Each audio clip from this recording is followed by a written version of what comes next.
துலாம் ஒரு சலாம். இந்த ஆண்டு அற்புதமா இருக்க போகுது. இந்த சுக்கிரன் இவங்களுக்கு அனுகூலமான ஸ்தானத்தில் உட்கார்ந்துருக்காருமா. 3வது ஸ்தானத்தில் உட்கார்ந்துருக்காரு. என்னைக்கு இந்த 3வது ஸ்தானத்தில் உட்கார்ந்தாரோ வெற்றின்னு அர்த்தம். நிறைய பேருக்கு கழுத்தில் தாலி ஏறும், கல்யாணம் கூடி வரப்போகுது. சுக்கிரன் சூரியன் சேர்க்கை. இதுக்கு என்ன அர்த்தம் கேட்டீங்கன்னா, எடுத்த முயற்சியில தான் வெற்றி. துளாராசிக்கு மங்கள காரியங்கள் கூடி வரும், கடன்கள் தீரும், நோய் நொடிகள் குறையும், நல்ல வேலை வாய்ப்புகள் கிடைக்கும். எவ்வளவு நல்ல வருஷம் 2026 வரவேற்க காத்திருக்கு.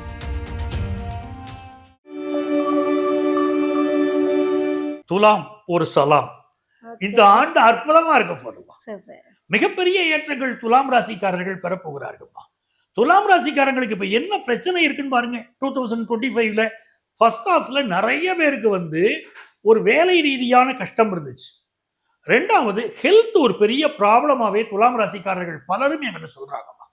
தினந்தோறும் ஜோதிட ஆலோசனைக்கு வரக்கூடியவங்க முக்கியமா சொல்றது, சார் ஹெல்த் ப்ராப்ளம் இருக்கு சார், எனக்கு இப்படி ஒரு பாதிப்பு சார், இந்த வியாதி சார், இந்த பாதிப்பு சார், இந்த ஸ்கின் ப்ராப்ளம் சார், ஏதாவது சொல்லிக்கிட்டே இருக்காங்க.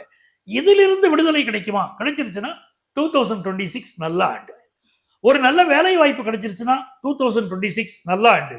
நல்ல திருமணம் கூடி வந்துருச்சுன்னா 2026 நல்ல ஆண்டு. அதுல என்ன தரமா நல்ல ஆண்டு.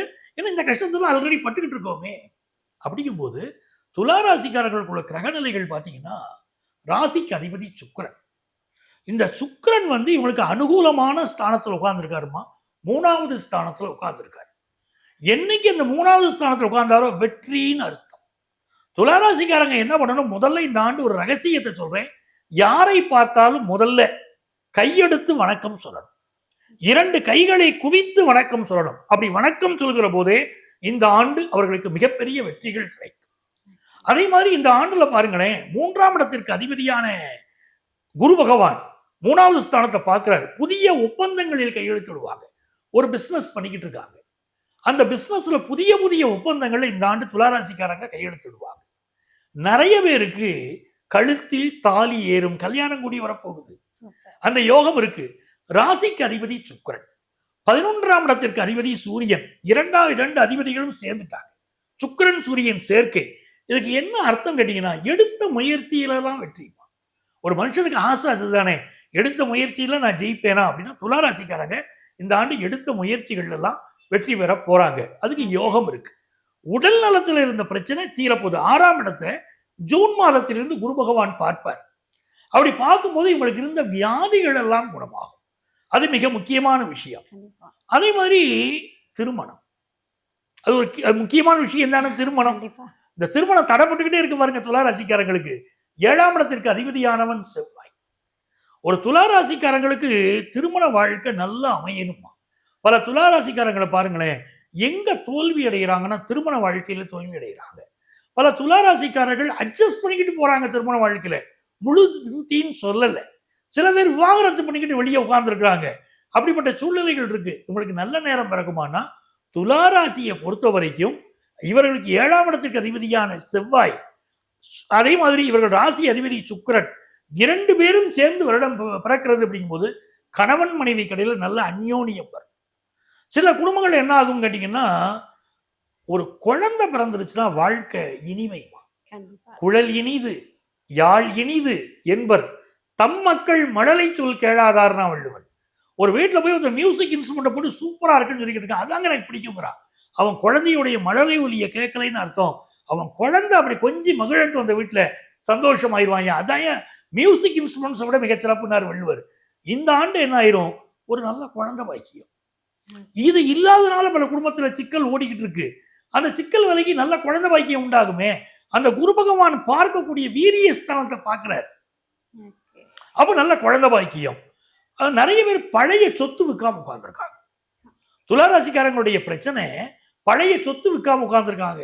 அந்த பழைய சொத்து இந்த ஆண்டு வித்துரும். அப்ப அதுவும் ஒரு நல்ல விஷயமா இருக்கு.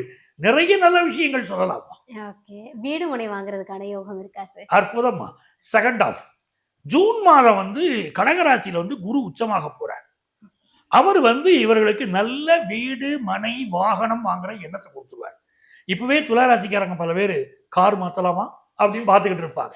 கார் நல்லா தான் இருக்கும், இருந்தாலும் இன்னொரு கார் வாங்கணும்னு ஆசை. இந்த துளாராசிக்கு அதிபதி சுக்கிரன் பாருங்க, இந்த கார் ஆசை இருக்கும் உங்களுக்கு, நல்ல கார் மாத்திரம், அதெல்லாம் மாத்துறதுக்கு யோகம் இப்போ வந்துடும். அதே மாதிரி வீடு வாங்குற யோகம் இவ கைகூடி வந்துடும். பழைய சொத்தை விற்கணும்னா விற்கக்கூடிய யோகமும் கூடி வந்துடும். இளைய சகோதரனோட ஒரு பிரச்சனை இருந்துச்சுன்னா, ஒரு பங்காளி பிரச்சனை, சொத்து பிரச்சனை சால்வ் ஆயிரும். நல்ல வீடு, கடன் வாங்கி வீடு, ஒரு பெரிய வீடு தான் வாங்குவாங்க. ஒரு சின்ன இடம் வாங்கிலாம் திருப்தி அடையாது துளாராசி மனசு. பெரிய வாழ்க்கை வாழ அத்தனைக்கும் ஆசைப்படு அப்படின்னு சொல்லக்கூடிய ராசி துளாராசி வச்சுக்கோங்களேன். இந்த வீடு விஷயத்தில் அப்படி வாங்குவாங்க. இவளைக்கும் தராசு தான் சின்னம், பேலன்ஸ்டா வாழக்கூடிய ராசி தான் துளாராசி. இருந்தும் பெரிய வீடாக வாங்கி மகிழ்வார்கள். கடன்ல இருந்து வெளியில வர்றதுக்கான வாய்ப்பு இருக்கா சார்? நிச்சயமா வெளியே வந்துருவாங்க. கடன்ல இருந்து வெளியே வந்துருவாங்க. புதிய கடனும் வாங்குவாங்க. 6ல சனி உட்கார்ந்துருக்கு பாத்தீங்களா, புதிய கடன் வாங்குவாங்க. பெரிய அளவுக்கு வாழ்க்கை வசதியை மேம்படுத்துவாங்க. ஒரு தொழிலை விரிவுபடுத்துவதற்காக தொழில் கடன் வாங்குவாங்க. பிசினஸ் நல்ல விரிவுபடுத்துவாங்க. அதே மாதிரி ஒரு வேலை வாய்ப்பு எதிர்பார்க்கறாங்க வச்சுக்கோங்க, நல்ல வேலை வாய்ப்பு இந்த ஆண்டு கிடைக்கும். சரியான வேலையே இல்லைன்னு சொல்லிட்டு இருக்காங்க வச்சுக்கோங்களேன், துளாராசிக்காரங்க நல்ல வேலை வாய்ப்பு இந்த ஆண்டு கிடைச்சிரும். அந்த வேலை வந்து ஃபினான்ஷியலாகவும் நல்ல டெவலப்மெண்ட் கொடுக்கும். இப்போ ஒரு ஒர்க்கில் இருக்காங்க, ஒர்க் ப்ரெஷர் ரொம்ப இருக்கும். அந்த ஒர்க் ப்ரெஷர் கொஞ்சம் ஃப்ரீ ஆயிடும். ஜூனுக்கு மேல ரொம்ப ஃப்ரீ ஆகும், நல்லபடியா அமையும். ஓகே, வெளிநாடு போறதுக்கான வாய்ப்புகள் இப்படி இருக்கு? டெஃபினட்டா போவாங்க.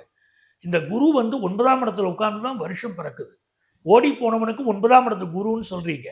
அப்போ 9ஆம் இடத்துல குரு இருந்தா ஃபாரின் போயிட்டு வர ஆப்பர்ச்சுனிட்டி ரொம்ப நல்லா இருக்கு. ஒரு டூர் போயிட்டு வரலாமே, வெளியூர்களை போய் என்ஜாய் பண்ணலாமே. நீங்க வேலைக்கு போற அமைப்பும் இருக்கு, எக்ஸ்போர்ட் பிசினஸ் பண்ற அமைப்பும் இருக்கு, எல்லா வகையிலும் ஃபாரின் யோகம் இருக்கு.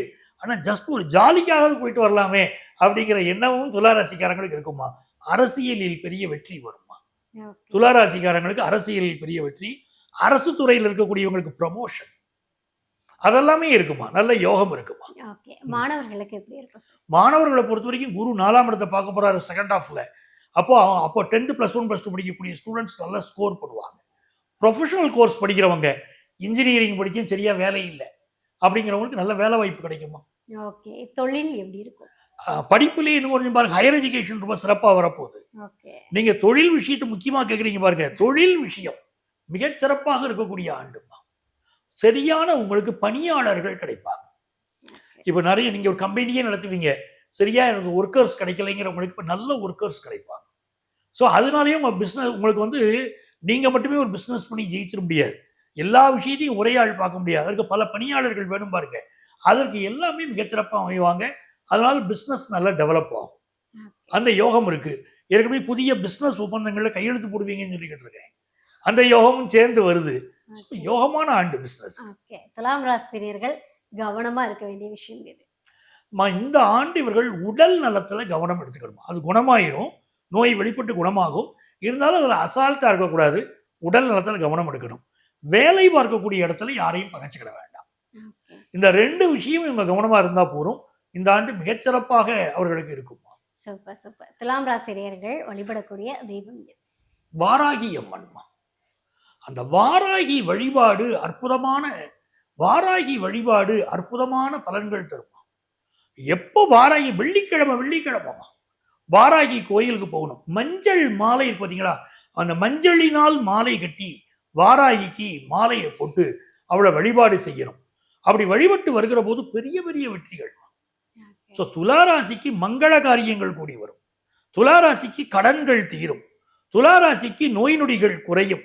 துளாராசிக்கு நல்ல வேலை வாய்ப்புகள் கிடைக்கும்.